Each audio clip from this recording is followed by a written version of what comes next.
Mətn sualları ilə davam edək.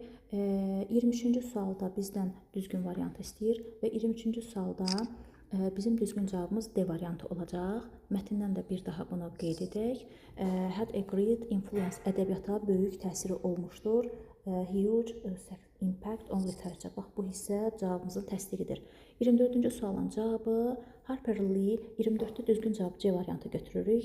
Become interested in English literature high school.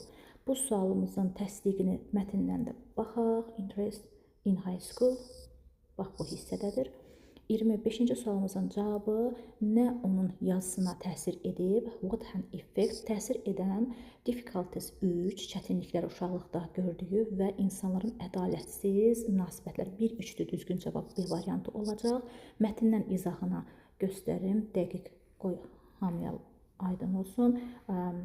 Witness hardship and discrimination, bax bu hissə düzgün cavabdır. 26-cı sualda mətn nə haqqındadır? Düzgün cavab 26 A variantıdır. An award-winning American writer.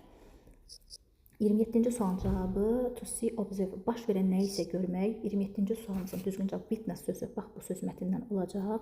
Şahid olmaq. Bunu silim bizə.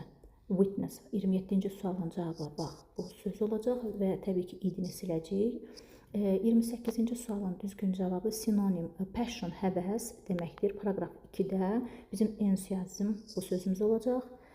Daha sonra 29-cu sualda mətndən parafrazdir. She left the university. Bu hissəni tapırıq.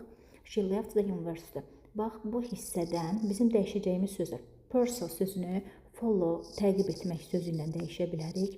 Daha sonra dream sözünü wish-lə, become be ilə əvəzləsək, paraphrase testimiz də tamamlanmışdır. 30-cu sual şəxsi seçimdir, esse ilə bağlıdır.